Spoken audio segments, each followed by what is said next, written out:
मैं दावे से कहता हूँ, मेरी बात को हाईलाइट कर देना, ये आदमी प्रधानमंत्री बन ही नहीं सका, देश का लोगों का प्रधानमंत्री बन नहीं सका। ये बीजेपी का प्रधानमंत्री है, अडानी अंबानी का प्रधानमंत्री है। आज तक दोस्त, आज तक किसी प्रधानमंत्री ने अपने यहाँ पर चोन निशान कर लगा के प्रचार किया है? क्या निशान लगा के? और वो बकवास करते हैं कि ये खालिस्तानी है, ये देशद्रोही है। इसके पास और कुछ नहीं, एक हथियार है मोदी के पास, सिर्फ ये है कि वो ढूंढ रहा है कि कोई वीकनेस मिले। मैं दावे से कहता हूँ, जिम्मेवारी से कह रहा हूँ मैं, ये मोदी जी हिटलर की रूह इसमें प्रवेश कर गई आदमी में। इसमें प्रधानमंत्री वाली कोई बात नहीं है। और सबसे बुरी बात यह है कि ये देश का प्रधानमंत्री बन ही नहीं सका। 7 साल में ये रस्सी ये शहीद भगत सिंह ने डाली थी, हम भी इसको प्रवान करता है। अच्छा, अगर ना मोदी सरकार माना तो हम शहीदी पा जाएगा। आ देखो 13 पौन, आ देखो 13 पौन शहीदी पाएगा। अगर ये सरकार गंदी सरकार ना मानी तो जरूर शहीदी पाएगा। दर्शन सिंह पंधेर कुल हिंद किसान सभा से बोल रहा हूँ। जब से देश आज़ाद हुआ है, ऐसा निकम्मा और ढीठ प्रधानमंत्री आज तक देश ने देखा नहीं। इतनी ज़बरदस्त बहुमत से लोगों ने इसको चुना था, इतने बड़े वादे किए, एक भी फैसला आज तक लोगों के पक्ष में नहीं है। एक भी फैसला मैं दावे से कह सकता हूँ, जितने भी फैसले लिए हैं सारे इफेक्ट धारा 370 गिनवाते हैं। हाँ, सारे ट्रिपल तलाक उन्होंने लेकर आए, लोगों के खिलाफ है, उन्होंने कराया, कोई किसी लोगों की रह नहीं ली, उसका सारे लोगों के उल्टा है। पंजाब भाइयों को क्या फायदा उसी का? मंदिर राम बन गया तो वहाँ पर बन गया, देश का फायदा, देश को फायदा हो गया। हम पंजाब को तो फायदा नहीं ना होया, हम पंजाब को तो जमीन से छीनने के लिए फिरते आए। वो तो अपने वोट बैंक के लिए कर रहे हैं जी, लोगों के लिए तो कुछ नहीं किया उन्होंने। सिर्फ अपनी वोट बैंक बनाई है कि मैं राम मंदिर बना दूंगा तो मेरी वोट बढ़ेगी पंडित भाइयों की, ऐसा उसने किया है। और क्या किया है उसने? किसानों के लिए क्या किया है उसने? आज तक बोलता है मंडियां, हमारी फसलें मंडियों में छड़ रही हैं पड़ी पड़ी, कोई उठाता नहीं है। ऐसा प्रधानमंत्री है जिसने देश के संविधान को भी नुकसान पहुंचा रहा है, और जितनी की हमारी जो लोकतंत्र की कदर कीमतें हैं उनको भी यह आदमी खत्म कर रहा है। ये देश का विनाश करने लगा हुआ है। आज तक ऐसा प्रधानमंत्री नहीं आया, नहीं कुछ, हर एक प्रधानमंत्री ने देश का कुछ ना कुछ निर्माण किया है। वो भी प्रधानमंत्री थे जिन्होंने बैंक का राष्ट्रीयकरण किया, रेलवे का राष्ट्रीयकरण किया, लेकिन इस आदमी ने अडानी अंबानी को देश को बेचने का तहैया कर रखा है। ये आदमी, इस आदमी ने अपना अब तक जो भी काम किया है लोगों को बांटने का काम किया है। हिंदू सिख में मुसलमानों को धर्म के आधार पे, मैंने जैसे पहले कह चुका हूँ कि एक भी इस आदमी ने ऐसा कोई निर्णय नहीं लिया जो लोगों के पक्ष में हो, लोग खुश हो। इतना विश्वास नहीं, ये सब बकवास है, ये सब ड्रामेबाजी है, इसमें कोई बातों में दम नहीं है। अब इसको झुकना पड़ेगा, ठीक है ना। सारे हिंदुस्तान के किसान जो है इकट्ठा हो रहे हैं, ये डू और डाई वाली बात हो गई है। वो भी अपना नक समझता है कि मैं पीछे नहीं हटूंगा, लेकिन किसान भी पीछे नहीं हटेंगे। हमारा जो इतिहास है, पुराना संघर्षों का इतिहास है, ये लामसाल एकता है और इतिहास संघर्ष है, जिसके जरिए हम ये तीनों कानून, कम से कम ये तीनों कानून वापस करवा के ही हम वापस जाएंगे, उससे पहले नहीं जाएंगे। चाहे हमारी जो किसानों की थी उसमें संशोधन किया गया नहीं, संशोधन वाला जी ड्रामेबाजी कर रहा है। संशोधन, हम जब कहते हैं कि हमें संशोधन मंजूर ही नहीं है, हम कहते हैं कि इनको आप रद्द करो, हमारी ये मांग है, हम यही अटके हुए हैं। लेकिन सरकार के पास और कुछ नहीं है, सिर्फ एक ही हथियार है जो वो बरतने की कोशिश कर रहे हैं अपने जो चहेते मीडिया है उसकी तरफ से। उसने मीडिया, नेशनल मीडिया, उसमें आप नहीं है मुझे नहीं पता, लेकिन नेशनल जो मीडिया है, मेन चैनल है, वो उसने खरीदे हुए हैं। पत्रकारिता का एक धर्म है कि वो सच को सच और एक झूठ को झूठ बताए। खबर नहीं दिखाते? खबर दिखाने वाली कोई बात नहीं है, मेरी खबर दिखानी ना दिखानी, मैं ये कहता हूँ कि देश को सच दिखाना चाहिए मीडिया को।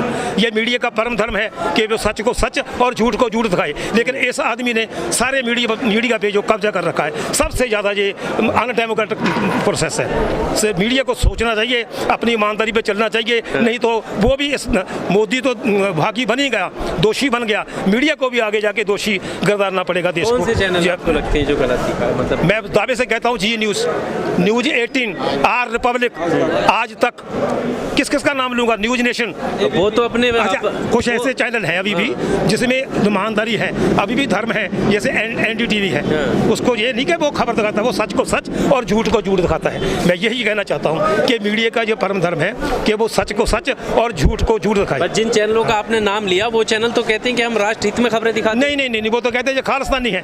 अब राष्ट्रीय में कैसे कहोगे? एक किसान है जिसका किसी कांग्रेस से, कम्युनिस्टों से, किसी से कोई वास्ता नहीं है, ये निरोल किसान है और वो बकवास करते हैं कि ये खालिस्तानी है, ये देशद्रोही है। इसके पास और कुछ नहीं, एक हथियार है मोदी के पास, सिर्फ ये है कि वो ढूंढ रहा है कि कोई वीकनेस मिले। अब इतने 10 लाख लोगों से, 1 करोड़ लोगों में से अगर कोई एक आदमी कोई दूसरी बात कर भी देता है तो उसी को वो इशू बना लेता है ताकि जो है संघर्ष में फूट डले। उनके पास और कुछ नहीं है, मैं ये दावे से कहता हूँ। वो इसी जहाँ पे बैठे हैं, कभी मीटिंग पे मीटिंग, उसका मतलब यही है कि ये हमारे किसान आगू हैं, इसमें फूट डाल जाए और ये आपस में लड़ पड़े और घर को चले जाए। लेकिन ऐसा नहीं होगा मोदी जी, आपको नॉलेज नहीं है, आपको हिस्ट्री का पता ही नहीं है, खासकर पंजाब की हिस्ट्री का नहीं पता है कि ये गुरुओं के चेले हैं, ये भगत सिंह, राजगुरु सुखदेव सराफे के वारस हैं। हम पीछे हटने वाले नहीं हैं, जो कह दिया तो कह दिया, हम सच पे चलने वाले लोग हैं पंजाब में। अच्छा, मीडिया की आपने बात करी, मीडिया के जो बंदे हैं, पत्रकार बंधु हैं, वो जब वो रिपोर्टिंग पे आते हैं तो वो कहते हैं कि हम जब इनके बीच में इन्हें कवर करने जाते हैं तो ये गोदी मीडिया मुर्दाबाद के नारे लगा के भगा देते हैं, तो कैसे कवर करें? नहीं, ये सही बात है, होना ही चाहिए। मीडिया जो मोदी मीडिया है उसको सुर्त फिर आएगी, उसको फिर ही जाके पता चलेगा कि हम झूठ पे चल रहे हैं। वो पैसे के लालच में है या किसी दबाव में है, ये तो मैं नहीं कह सकता, बिना प्रूफ के मैं कोई बात नहीं करूंगा। लेकिन ये सच्चाई है कि वो डरे हुए हैं या वो पैसे से खरीदे हुए हैं। ये एक ना एक दिन सच्चाई देश के आगे सामने आ जाएगी। जो वो बात करते हैं इसमें, जैसे जी न्यूज़ का आपने नाम लिया, उन्होंने एक खबर दिखाई, किसी ट्रैक्टर के आगे खालिस्तान लिखा हुआ था, वो दिखा रहे थे। मैं वही कह रहा हूँ ना, ये मैं पहले जिक्र कर चुका हूँ कि यहाँ करोड़ों का कट है, वहाँ को 1-2 आदमी कुछ ऐसे मिल सकते हैं, तो अब उसी को दिखाते रहोगे। जो बाकी करोड़ों लोगों की आवाज़ है उसको आप दिखाओगे नहीं, तो हम उसको मोदी मीडिया गोदी मीडिया नहीं कहेंगे तो क्या कहेंगे? वो कह रहे थे कि आप लोग जो है जंतर मंतर इसलिए जाना चाहते हैं कि लाइट में आना चाहते हैं कैमरों पे। नहीं, ऐसा कुछ नहीं है। ये किसान है, भोले वाले किसान है, हक सच की लड़ाई लड़ने वाले किसान है, इसमें वो कोई बात ही नहीं है, राजनीति वाली कोई बात नहीं है, किसी पार्टी से हमारा कोई लेना नहीं। राड़ी में जब ग्राउंड दिया है तो ये वहाँ क्यों नहीं जाना चाहते? वो इसको जेल बनाना चाहते थे ताकि अच्छी तरह इनकी रेल बनाई जा सके, इन पे तशद्दुद किया जा सके। वो मतलब एक क्या कहते हैं उसको, एक जेल प्रकार है, वो लोकल जेल थी। अच्छा। जो वो तो किसानों की दूरदृष्टि है जो वहाँ नहीं गए, इन्होंने आप कहते हैं वो ये जो बूढ़े हैं, बच्चे हैं, लेडीज हैं, वो घर चले जाएं, बाकी रह जाएं, ताकि जो बाकी बच जाएंगे उन पर तशद्दुद करना सौखा रहेगा। ये मोदी जी कर सकते हैं, जलियांवाला बाग बना सकते हैं, मैं दावे से कहता हूँ, जिम्मेवारी से कह रहा हूँ मैं। ये मोदी जी हिटलर की रूह इसमें प्रवेश कर गई आदमी में, इसमें प्रधानमंत्री वाली कोई बात नहीं है। और सबसे बुरी बात यह है कि ये देश का प्रधानमंत्री बन ही नहीं सका 7 साल में। मैं दावे से कहता हूँ, मेरी बात को हाईलाइट कर देना, ये आदमी प्रधानमंत्री बन ही नहीं सका, देश का, लोगों का प्रधानमंत्री बन नहीं सका। ये बीजेपी का प्रधानमंत्री है, अडानी अंबानी का प्रधानमंत्री है। आज तक किसी प्रधानमंत्री ने अपने यहाँ पर चोन निशान का लगा के प्रचार किया है? चोन निशान लगा के, बल्ला लगा के यहाँ पर आज तक बता दो मुझे, कोई मेरी जानकारी में पता कर दो अगर ऐसा हुआ है। जवाहरलाल नेहरू प्राइम मिनिस्टर रहे हैं, मनमोहन सिंह रहे हैं, वाजपेयी रहे हैं, वो देश का प्रधानमंत्री नहीं, वो बीजेपी का प्रधानमंत्री है, वो अडानी अंबानी का प्रधानमंत्री है। नहीं, वो कब कहते हैं? वो कहते हैं मैं प्रधान सेवक हूँ। नहीं, कोई सेवक नहीं है, प्रधान सेवक तो है ही नहीं। वो तो एक लुटेरा बन गया जो लुटेरों के साथ खड़ा हो गया।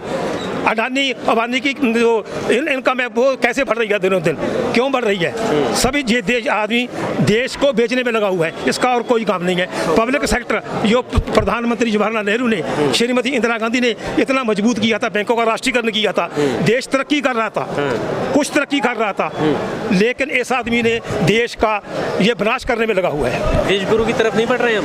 नहीं, वो 2 नंबर का बेशुगुरु है। अब देखो, किसी प्रधानमंत्री को दशहरे के वक्त जलाया हो आज तक कोई देश के इतिहास में बता दो, ये पहली दफा हुआ ना। तो इस बेशर्म आदमी को, ढीठ आदमी को ये तीनों कानून वापस लेने ही होंगे। नहीं, वो तो ये कहते हैं ना कि अब प्रधानमंत्री कोई भी काम कर दें, मोदी विरोधी जो लोग हैं उन्हें तो कमियां निकालनी। ऐसा कुछ नहीं है, ऐसा कुछ नहीं है। मैं पहले शुरू में कह चुका हूँ, एक भी इसका काम ऐसा नहीं जो लोगों के पक्ष में हो। इसको चाहिए तो ये चाहिए था, इतना बहुमत मिला इसको किसानों का जो ऋण का भार है वो कम करना चाहिए था, मजदूरों को, किर्तियों को सुख सहूलत देनी चाहिए थी, लेकिन उसके उल्ट हुआ। ये आदमी इतिहास के उल्ट चल रहा है। जितने भी काम किए हैं इसने, मैं बार बार कहता हूँ, लोगों के खिलाफ गए हैं। और इसने अब अपनी सियासी मौत के वारंट पे जो साइन कर दिया, मैं दावे से कहता हूँ इसकी अब सियासी मौत नज़दीक आ गई है। ये तानाशाह है, गुरूर में है कि मैं जहाँ भी जाता हूँ मोदी मोदी मोदी होती है। लाभ इसका उल्ट चल पड़ा है, अब उल्ट चल पड़ा। ये कहते हैं ना मोदी मोदी करवाता है, हमारे 10 लंगाड़े को पैसे दे दिए और इकट्ठे करके अमेरिका में जाता है तो आके 20 लंगाड़े भेज दिए कि जब मैं आऊँगा तो मोदी मोदी कर देना। चाहने वाले नहीं, कोई मोदी के चाहने वाले लोग नहीं है। अब देखो यहाँ पर 10 साल की लड़की 80 साल के विरुद्ध इस संघर्ष में है, इनको कोई चाह तो नहीं है, ठीक है ना। इनकी मौत नज़दीक आने लगी है, इसको पता है कि हम मरने वाले हैं, हमारी ज़मीनें जाने लगी हैं, हमारे हक खोए जा रहे हैं, तो हमको बोलना तो चाहिए ना। हम अंबानी जो पहले 9th नंबर में था, अब वो वर्ल्ड में 6th नंबर पे आ गया इस मोदी की बदौलत। इतना पैसा, बिजनेस तो है, बिजनेस क्यों बढ़ेगा जब किसी को सहूलत मिलेगी, जब उसको कह देगा देश लूट लो आप, तो उसकी इनकम बढ़ेगी। इसलिए मैं उनके प्रोजेक्ट ऐसे होंगे जहाँ से फायदा हो रहा है और कोई फायदा नहीं हुआ, लोगों का नुकसान हो रहा है, इसलिए वो बढ़ रहा है।